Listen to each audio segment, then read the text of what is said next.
Some people are saying that this is unfair because it means that they have to change their technique, something that they've been working years and years and years over, whereas other people think that this is a necessary change to help bring about fairness within competition. In my opinion, this is a really grey area. Hey, I'm Sam Owen, and today we are back with another episode. I've been a strength coach now for nearly 10 years. I run my own business, pursue performance, helping people around the world get strong. I'm currently writing a book on my own training system called the Straight Line System. This is, of course, a new YouTube channel, so if you have any feedback for me, drop that below. And of course, if you enjoyed this one, be sure to subscribe and like. Anyway, into today's topic.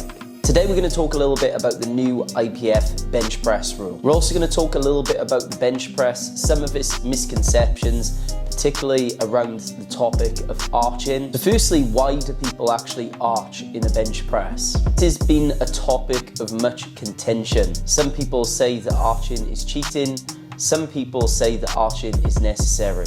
So let's take a look at this. In a bench press, the prime movers are the muscles that make up the pecs. In order for the pecs to do their job properly, the shoulders need to be in a supported position. And this looks like them retracted and depressed down. And in doing both of these things, it creates a normal anatomical arch. This means that the weight from the bar can travel through the arm, through the shoulders, and into the flat bench underneath it, which can handle a lot of weight. The problem is, if your shoulders are up off the bench press and you do not retract and depress your shoulder blades, then all of that force gets lost in the shoulders, and they are relatively unstable structures to handle a lot of weight. So arching, in fact, in a bench press is common practice and is necessary if you want to lift with good technique. A number of people will say it's cheating and it's not a proper repetition if you're arching. Of course, this is completely false, and in fact the contrary is true, that this is proper form and technique.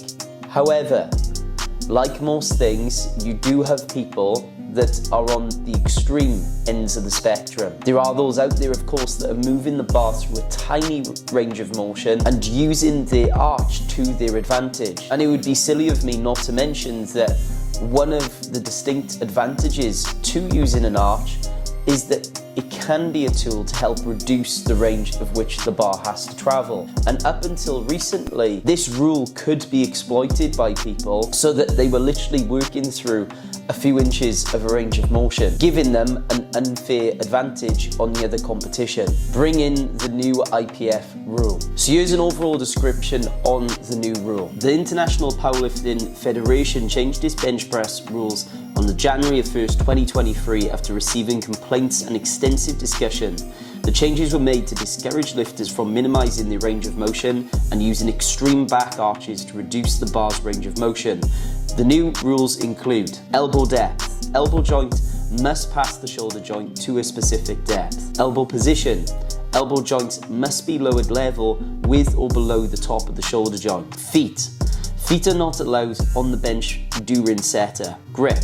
4 fingers must be in contact with the 81 centimeter marks for maximum grip, and reverse grip is prohibited. And a more specific statement from British Powerlifting says a new red cause for failure has been added. Failure to lower the underside of both elbow joints level with or below the top surface of each respective shoulder joint. So all in all, they have really cracked down on this, and it's brought up a lot of controversy. Some people are saying that this is unfair because it means that they have to change their technique, something that they've been working years and years and years over, whereas other people think that this is a necessary change to help bring about fairness within competition. In my opinion, this is a really grey area because on one hand, yes, I understand the argument that we need to help standardize strength, but at the same time, lever lengths play a massive role in how strong someone is. For instance, in a deadlift, you have people with extremely long arms that lock out just above their knees. And although there's nothing that we can do about this, their lever lengths play to their advantage, and these people, of course, can still deadlift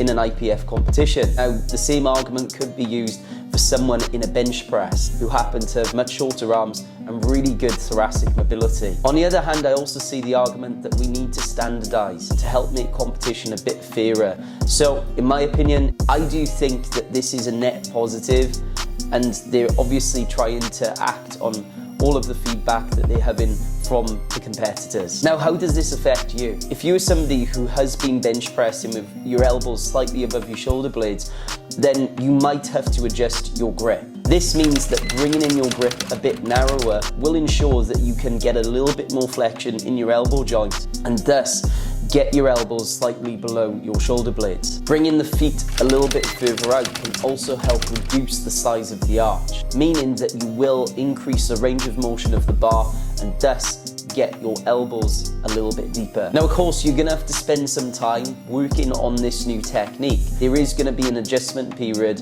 and so you're gonna have to give yourself time to get used to this. Old rep maxes might have to be reset too. My advice would be going a little bit lighter from your previous rep maxes with the old technique. Training off these lighter rep maxes will allow you to get used to this new technique and better adjust to it over time. If you go too heavy with this new technique, you might be left disappointed and not be able to press the same weights that you used to. Unfortunately, it is a case of just getting used to this. If you make these modifications to your bench press, then you are going to be more than fine. Again, it's just going to take you some time getting used to it, but overall, it's better you getting white lights than risking it and getting red lights on competition day. If you enjoyed this video, then feel free to subscribe, like, and turn on your notifications because I'm going to be posting on here a lot more moving forward. You can also check out more of my content on my social media at Welsh Strength Coach on Instagram, and check out my website at www.pursuitperformance.co.uk.